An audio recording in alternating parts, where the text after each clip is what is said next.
नमस्कार मित्रों, आर्य टीवी के इस आध्यात्मिक चैनल पर आपका पुनः विनम्र स्वागत है। आज के इस नए एपिसोड में हम मनाचे श्लोक के 188वें श्लोक का विवेचन सुनेंगे। तो आइए शुरू करते हैं आज का एपिसोड। आज का श्लोक इस प्रकार है। देहे भान है ज्ञान शस्त्रे खुड़ावे, विदेही पणे भक्ति मार्गे चिजावे, विरक्ति बळे निंद्य सर्वे तजावे, परिसंग सोडून सुखी राहावे। मराठी भावार्थ ऐकूया। शरीराची जाणीव म्हणजेच देहभान ज्ञानाच्या शस्त्राने तोडून टाकावी। विदेही शरीर विरहित होऊन भक्ती मार्गाने चालावे। वैराग्याच्या बळाने निंद्य जे निषेधार्थ आहे अशा गोष्टी सोडून द्याव्यात, परंतु योग्य संगती ठेवून सुखाने राहावे। हिंदी भावार्थ सुनते हैं। शरीर की पहचान, जिसे देहाभिमान कहते हैं, को ज्ञान के शस्त्र से नष्ट कर देना चाहिए। विदेही भाव से भक्ति के मार्ग पर चलना चाहिए।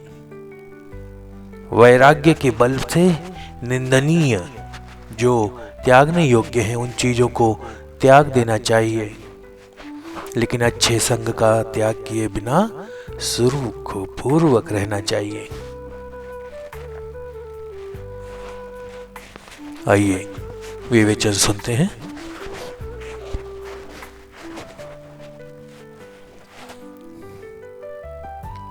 रामदास स्वामी के इस श्लोक में आत्मबोध, भक्ति मार्ग, वैराग्य और जीवन की दिव्यता को समझाने के लिए अत्यंत महत्वपूर्ण है। इस श्लोक की विस्तृत व्याख्या करने के लिए हमें इसके प्रत्येक भाग को गहराई से समझना होगा। देह भान है ज्ञान शास्त्रे खुड़ावे, इसका विश्लेषण करेंगे। देह भान शब्द का अर्थ है शरीर का भान या शरीर की चेतना। यह वह अवस्था है जिसमें व्यक्ति अपने भौतिक शरीर को ही अपनी संपूर्ण सत्ता मान लेता है। जब व्यक्ति अपने शरीर को ही केंद्र मानकर विचार करता है तो वह भौतिकता, सुख दुख, मोह और अहंकार में बन जाता है। देहभान का अर्थ केवल शरीर की उपस्थिति जानना नहीं है, बल्कि शरीर को ही आत्मा मान लेना और उसके अनुसार आचरण करना है। देहभान का प्रभाव व्यक्ति के जीवन पर अत्यंत गहरा पड़ता है। जब व्यक्ति अपने शरीर को ही सर्वस्व मान लेता है तब वह सांसारिक मोह, विषय विकारों और स्वार्थ में उलझ जाता है। यह अवस्था व्यक्ति को आध्यात्मिकता से दूर कर देती है और उसे अहंकार, वासना, लोभ, मोह के बंधनों में जकड़ लेती है। स्वामी यहाँ पे ज्ञान शास्त्र की बात कर रहे हैं।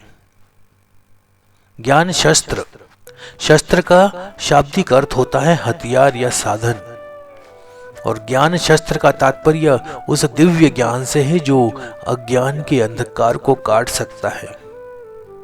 यह ज्ञान आत्मबोध, वेदांत, योग और भक्ति मार्ग के माध्यम से प्राप्त किया जाता है। यह केवल पुस्तकीय ज्ञान नहीं है, बल्कि यह अनुभवजन्य और साक्षात्कार का ज्ञान है जो व्यक्ति को देहभान से मुक्त कर सकता है। ज्ञान शस्त्र का उपयोग करने का तात्पर्य यह है कि व्यक्ति अपने मन और बुद्धि को इस प्रकार प्रशिक्षित करे कि वह शरीर से परे अपनी आत्मा को पहचान सके। यह वही ज्ञान है जिसे भगवद गीता, उपनिषदों और संतों के ग्रंथों में विस्तार से समझाया गया है। खुड़ावे, इस शब्द का अर्थ है नष्ट करना या समाप्त करना। यहाँ यह संकेत करता है कि देहभान को पूर्ण रूप से नष्ट करना चाहिए। इसे केवल कम करना पर्याप्त नहीं है, बल्कि इसे संपूर्ण रूप से समाप्त करना आवश्यक है। स्वामी के इस उपदेश का तात्पर्य है कि जब तक व्यक्ति अपने शरीर की चेतना से मुक्त नहीं होता, तब तक वह सच्चे आध्यात्मिक ज्ञान को प्राप्त नहीं कर सकता। इसलिए ज्ञान रूपी शस्त्र का उपयोग करके देहभान को पूर्ण रूप से समाप्त करना आवश्यक है। कैसे किया जाए देहभान का विनाश? उसके 3-4 प्रकार हैं। पहला है स्वाध्याय और मनन। आत्मबोध का पहला चरण स्वाध्याय है। वेद, उपनिषद, भगवद गीता और संतों के ग्रंथों का अध्ययन करने से व्यक्ति को अपनी आत्मा के अस्तित्व का बोध होने लगता है। स्वाध्याय के साथ साथ मनन करना भी आवश्यक है। केवल पढ़ना पर्याप्त नहीं है, बल्कि जो पढ़ा गया है उसे गहराई से सोचना और अपने जीवन में उतारना भी आवश्यक है। सत्संग और संत साहित्य का अध्ययन करना। सत्संग का अर्थ है सद्गुरु और संतों की संगति करना। जब हम ऐसे लोगों के संपर्क में आते हैं जो आध्यात्मिक ज्ञान से ओतप्रोत हैं, तो हमारा मन भी धीरे धीरे उसी दिशा में प्रवृत्त होता है। संत साहित्य का अध्ययन हमें यह समझने में मदद करता है कि देहभान से मुक्त होकर कैसे आध्यात्मिक उन्नति की जाए। ध्यान और साधना। ध्यान का अभ्यास करने से व्यक्ति अपने शरीर से परे अपनी चेतना का अनुभव करता है। जब व्यक्ति ध्यान करता है तो वह अपने शरीर और मन के पार जाकर आत्मा के स्तर पर पहुंच सकता है। नियमित ध्यान और साधना से व्यक्ति देहभान को धीरे धीरे समाप्त कर सकता है। निष्काम कर्म और त्याग भावना भी आवश्यक है। भगवद गीता में श्री कृष्ण जी कहते हैं कि निष्काम कर्म ही मोक्ष का मार्ग है। जब व्यक्ति अपने कर्म को केवल ईश्वर अर्पण करने की भावना से करता है, तब वह देहभान से मुक्त हो सकता है। त्याग भाव भी अत्यंत महत्वपूर्ण है। जब तक व्यक्ति अपने धन, शरीर, संपत्ति, परिवार के प्रति आसक्त रहेगा, तब तक वह देहभान से मुक्त नहीं हो सकता। वर्तमान समय में देहभान की अवधारणा अत्यंत प्रबल हो गई है। लोग अपने सौंदर्य, धन, पद, प्रतिष्ठा इसे ही अपनी पहचान मान बैठे हैं। सोशल मीडिया और भौतिकता के युग में लोग बाह्य सुंदरता, भौतिक सुख और शरीर की देखभाल को प्राथमिकता दे रहे हैं, जबकि आत्मा की ओर कोई ध्यान नहीं दे रहा। रामदास स्वामी के इस उपदेश की आज भी उतनी ही प्रासंगिकता है जितनी उनके समय में थी।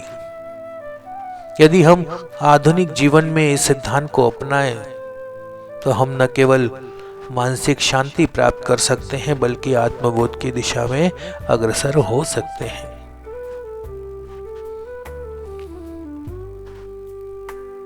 विदेही पणे भक्ति मार्गे चिजावे। दूसरा पद। विदेही शब्द का अर्थ है जो शरीर की सीमाओं से परे हो। यह शब्द रामायण के राजा जनक को भी संदर्भित करता है, जो विदेह कहलाते थे, क्योंकि वे शरीर की आसक्ति से परे रहते हुए संसार में अपने कर्तव्य निभाते थे। विदेही होने का अर्थ यह नहीं है कि व्यक्ति अपने शरीर को नष्ट कर दे, बल्कि इसका तात्पर्य यह है कि वह शरीर के मोह और उसकी सीमाओं से ऊपर उठ जाए। जब कोई व्यक्ति विदेही बनता है तो वह जीवन के सुख दुख, मान अपमान, हानि लाभ जैसी द्वंद्व स्थितियों से परे हो जाता है। वह न तो सुख में हर्षित होता है और न ही दुख में विचलित होता है। रामदास स्वामी यहाँ भक्ति मार्ग को विशेष रूप से महत्व देते हैं। भक्ति योग, कर्म योग, ज्ञान योग और ध्यान योग जैसे कई आध्यात्मिक मार्गों में से एक है, लेकिन यह सबसे सरल और प्रेममय मार्ग माना जाता है। भक्ति का अर्थ है पूर्ण समर्पण। जब कोई व्यक्ति विदेही होकर भक्ति मार्ग अपनाता है तो वह अपने मन, वचन और कर्म से ईश्वर की भक्ति करता है। इस भक्ति में किसी भी प्रकार का दिखावा या स्वार्थ नहीं होना चाहिए।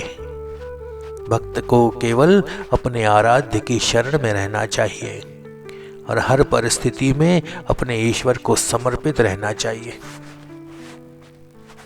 कैसे जिया जाए विदेही भाव से? तो सबसे पहले हमें सांसारिक मोह से मुक्त होना पड़ेगा। विदेही होने का अर्थ यह नहीं है कि गृहस्थ जीवन त्याग दें, बल्कि यह है कि सांसारिक वस्तुओं के प्रति आसक्त न हो। धन, पद, प्रतिष्ठा और अन्य सांसारिक बंधनों से मुक्त होकर व्यक्ति भक्ति के मार्ग पर अग्रसर हो सकता है। संतोष और समर्पण का भाव रखें। उसे जो कुछ भी प्राप्त होता है उसे ईश्वर की कृपा मानकर स्वीकार करना चाहिए। समर्पण का अर्थ है कि व्यक्ति अपने अहंकार को त्याग कर ईश्वर के प्रति समर्पित हो जाए। सच्ची सेवा भावना रखें मन में। भक्ति का अर्थ केवल जप, ध्यान और भजन करना ही नहीं है, बल्कि सच्ची सेवा भी भक्ति का ही रूप है। जब कोई व्यक्ति दूसरों की सेवा करता है तो वह स्वयं ही विदेही भाव में स्थित रहता है। तीसरा पद देखे, विरक्ति बड़े निंद्य सर्वे त्यजावे। विरक्ति बड़े, विरक्ति का अर्थ है वैराग्य, अर्थात सांसारिक आसक्तियों से मुक्ति। विरक्ति का अर्थ यह नहीं है कि व्यक्ति संसार छोड़कर वन में चला जाए, बल्कि इसका वास्तविक अर्थ है कि व्यक्ति भीतर से सभी बंधनों से मुक्त हो जाए। वैराग्य की दो प्रमुख श्रेणियां हैं। एक है संवेदनशील वैराग्य, जिसे स्मशान वैराग्य कहते हैं। यह तब उत्पन्न होता है जब व्यक्ति किसी दुखद घटना या अस्थायी अनुभव से प्रभावित होता है, लेकिन वह स्थायी नहीं रहता। दूसरा है सच्चा वैराग्य, स्थायी विरक्ति। यह गहरी आत्मबोध और ईश्वर के प्रति प्रेम से उत्पन्न होता है। यह व्यक्ति को स्थायी शांति और मुक्ति की ओर ले जाता है। निंद्य सर्वे त्यजावे, इसका तात्पर्य है, निंद शब्द का अर्थ है जो त्यागने योग्य हो। रामदास स्वामी हमें यह संदेश दे रहे हैं कि हमें सभी निंदनीय वस्तुओं अर्थात बुरी आदतों, अहंकार, लोभ, मोह और विषय वासनाओं को त्याग देना चाहिए, क्योंकि त्याग केवल बाह्य नहीं बल्कि आंतरिक भी होना चाहिए। केवल वस्त्र, परिवार, संपत्ति का त्याग पर्याप्त नहीं है। असली त्याग मन के भीतर होना चाहिए। जब व्यक्ति भीतर से इन नकारात्मक प्रवृत्तियों को त्यागता है तभी वह सच्चे वैराग्य को प्राप्त करता है। विरक्ति को प्राप्त करने के कुछ उपाय हैं। प्रथम है सत्संग और संतों का मार्गदर्शन। दूसरा है स्वाध्याय और आत्मचिंतन। गीता, उपनिषद, रामदास स्वामी के दासबोध आदि ग्रंथों का अध्ययन करके वैराग्य को महत्व को समझा जा सकता है। फिर सांसारिक इच्छाओं का नियंत्रण। मन को नियंत्रित करना अत्यंत आवश्यक है। जब तक इच्छाएं समाप्त नहीं होती व्यक्ति उनका आदी रहता है। फिर कर्मयोग का पालन करना जरूरी है। भगवत गीता में भी कहा गया है कि निष्काम कर्म व्यक्ति को धीरे धीरे वैराग्य की ओर ले जाता है। यदि व्यक्ति बिना किसी स्वार्थ के अपने कर्तव्य का पालन करे तो वह संसार में रहते हुए भी विरक्त हो सकता है। अंतिम पद देखे, परिसंग सोडोनी सुखी रहावे। परिसंग सोडोनी, परिसंग का शब्द का अर्थ होता है अनावश्यक, बंधनकारी और अवांछित संगति। सोडूनी का अर्थ है त्याग करना, अर्थात अनावश्यक, बंधनकारी, अवांछित संगति को त्याग देना। स्वामी हमें यह शिक्षा देते हैं कि हमें ऐसे लोगों और ऐसी आदतों और ऐसे वस्तुओं का संग छोड़ देना चाहिए जो हमारे आध्यात्मिक और नैतिक विकास में बाधा डालते हैं। हमारे जीवन में संगति का बहुत बड़ा प्रभाव पड़ता है। यदि हम अच्छे सत्संगी, ज्ञानवान और भक्तिपरायण लोगों के साथ रहेंगे तो हमारा मन भी सकारात्मक ऊर्जा से भरेगा। लेकिन हम यह निंदनीय, लोभी, ईर्ष्यालु और पाप कर्म में लगे लोगों के साथ रहेंगे तो हमारा मन भी उन्हीं बुराइयों की ओर आकर्षित होगा। हमारे विचार क्योंकि हमारे कर्मों का आधार होते हैं। यदि मन में लोभ, अहंकार, मोह, ईर्ष्या और कामनाएं बनी रहती हैं तो हमें अधोगति की ओर ले जाती हैं। मन को नकारात्मक विचारों से मुक्त करना चाहिए। ऐसे लोग जो सदैव नकारात्मक सोचते हैं, दूसरों की निंदा करते हैं, जो अनुचित मार्ग अपनाते हैं, उनका संग त्यागना आवश्यक है। क्योंकि ऐसे लोगों की संगति से हमारा मन भी वैसे ही बनने लगता है। तुकाराम महाराज ने भी कहा है कि संसाराच्या संगतीला वैराग्य पाहिजे, अर्थात संसार के दोषपूर्ण संग से बचने के लिए वैराग्य आवश्यक है। यदि कोई व्यक्ति आध्यात्मिक मार्ग पर चलते हुए भी पाखंड, दिखावा और झूठ का सहारा लेता है तो उसे भी त्याग देना चाहिए। सच्चे भक्ति मार्ग में केवल सत्य, निस्वार्थ प्रेम और समर्पण की ही आवश्यकता होती है। संसार में रहना आवश्यक है, लेकिन संसार में फंसना नहीं चाहिए। भोग विलास, धन संपत्ति, विषय वासनाओं की अत्यधिक आसक्ति आध्यात्मिक उन्नति में बाधक बनती है। हमें इनसे संतुलन बनाए रखना चाहिए। गृहस्थ जीवन में रहते हुए भी व्यक्ति आत्मिक शुद्धता बनाए रख सकता है यदि वह सांसारिक चीजों के प्रति आसक्त न हो। सुखी रहावे। सामनाथ स्वामी कहते हैं कि अनावश्यक संग छोड़ देना चाहिए, तभी हम सच्चे सुख को प्राप्त कर सकते हैं। यह केवल बाहरी नहीं बल्कि आंतरिक भी होता है। सच्चे सुख की परिभाषा क्या है? तो अहंकार से मुक्त होकर जीना सच्चे सुख की परिभाषा है। संतोष और तृप्ति के साथ जीना ये सुख की परिभाषा है। भक्ति और ईश्वर में रमण करना, निष्काम सेवा करना, ये सुख की परिभाषा है सच्चे सुख की।